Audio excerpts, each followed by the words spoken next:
Hi everyone, delonewolf here and welcome back to the Sunday Recap, my weekly vlog where I talk a bit about my last week in games, and as always we will start with EVE Online, where we have been struggling, you could say, through the war deck, where the station, the structure that I set up was actually the target. So I was like, not sure if that's what was going to happen. It's sort of part of the experiment.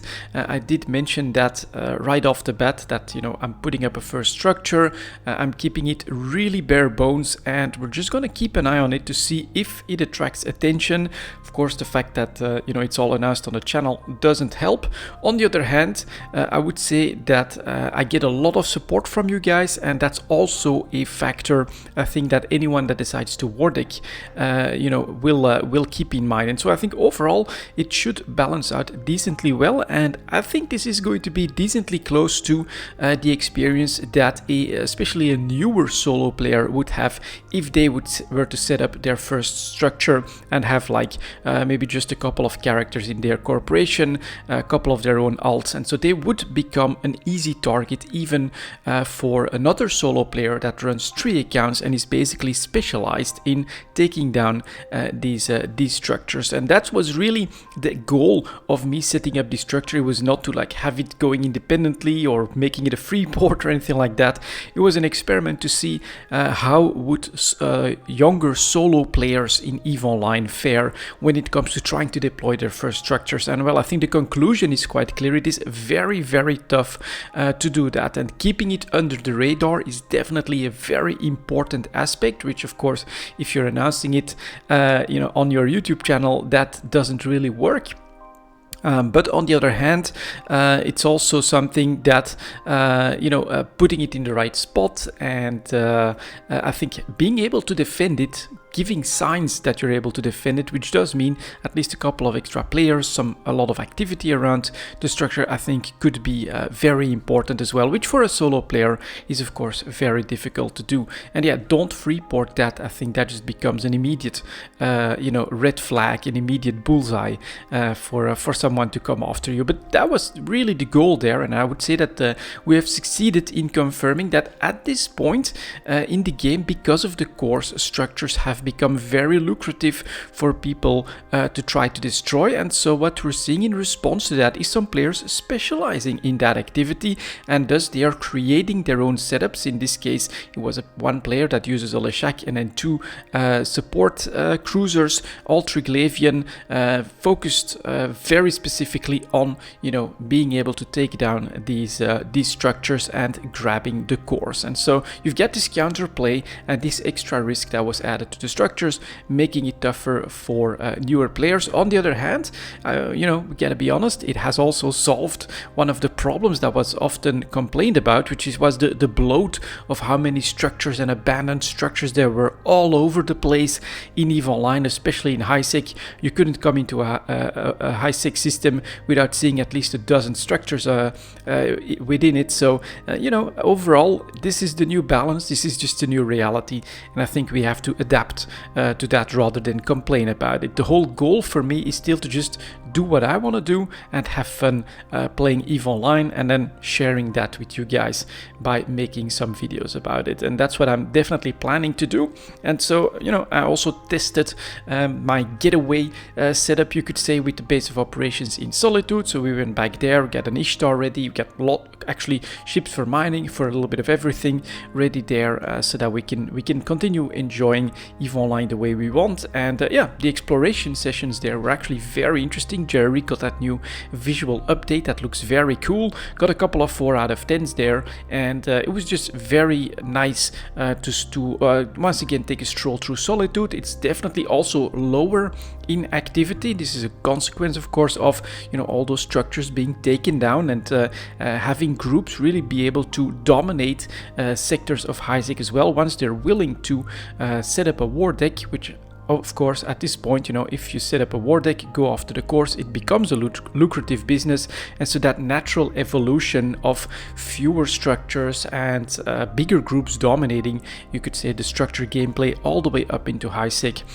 is now the new reality, and it has lowered, I would say, the density of players in space quite a little bit, which is great for solo explorers because you're seeing a lot less competition out there for these exploration sites at the moment. So I would say overall, definitely an interesting week for me in EVE Online. I'm continuing my experimentations, and my thinking is that perhaps we have to try and solve the war eligibility next, because we still have apparently a stick, an old post tower anchored somewhere in a wormhole, and that means that we will always be war eligible until I can fix that situation, but more on that later.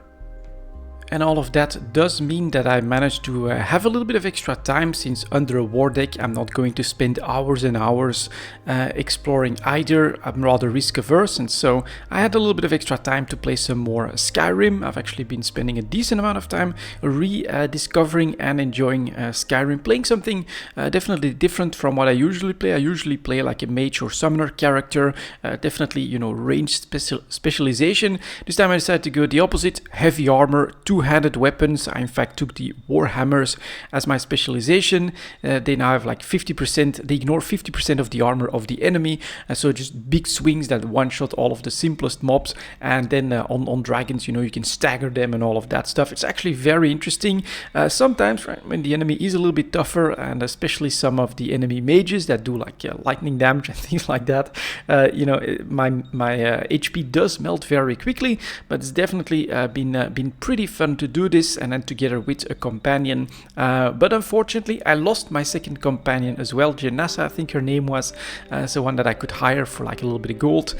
So I'm not exactly sure. I didn't see what happened. I guess she like died somewhere in one of the caves that we explored together, and that meant that I had a little bit more stuff to do. I was actually getting really close to becoming overpowered. That is still my road as well in Skyrim, with 100 enchanting. That was really something that I constantly work on. It's a very easy way of you know, gaining a lot of power decently, efficiently in Skyrim, and so this is something that I always do as a part of my gameplay loops. And yeah, once you get there, you know, most powerful enchants, double enchants on all of your items, you do basically become almost invincible. Not completely, because I have already died a couple of times to some surprises. It's still a super fun game, but I managed to make my way there. So I'm now 100 enchanting. So I haven't gone completely crazy with the tankiness, but I have increased two-handed damage quite a lot with as many of those enchants as possible. And then I grabbed a mage companion that I found along the way on one of our adventures, and I've been kitting him out as well with you know, some powerful staves. He can now also summon what is it called, the Frost Atronarchs, really powerful stuff, which he does from time to time. And he himself is a mage, so he stays back a little bit more. I think that was a problem with my first two companions. They would always go in and you know, on some tough targets, they I think accidentally get some friendly fire, and then you know, they go down, or some AoE just takes them out. That stuff that can happen. This new companion is a mage. He stays back. He loves to throw fireballs at the enemy, as well as ice spears. So really powerful character, and I have been giving him some of that double enchanted gear as well. He does get the max resistances, so I think he can't really take a lot of elemental damage anymore. And then what I've been doing as well is give him destruction bonus and then magicka regeneration, and he just, you know, pops off with his fire spells like crazy. So I do think a lot of that counts for them as well. Their fire spells become super cheap, and so they become very you know, spammy in the way that they use them. I hardly ever see this guy go into melee, which is kind of what I wanted for this final companion. I'm the tank. I'm the big burly guy with the two-handed weapon that's going to draw their attention, and he's meant to, like, you know, support me with all his spells, and that's how it's working out. It looks really cool. I enjoy that once, you know, a plan starts to take shape and then you see everything happening on the screen. And we're pretty much at at that point, and so now I need to decide what content I also want to do. I'm thinking the vampire expansion. I'm not really sure what the name of that is anymore, but I've got basically all of it for Skyrim, and so that's one that I've done only once, I think. I don't even really remember everything about that storyline, and so that's probably what I'm going to explore next. But yeah, Skyrim, a golden oldie, and definitely a lot of fun for me to revisit that game. And that was my last week in games. Thank you very much for watching, and as always, I'll see you next time.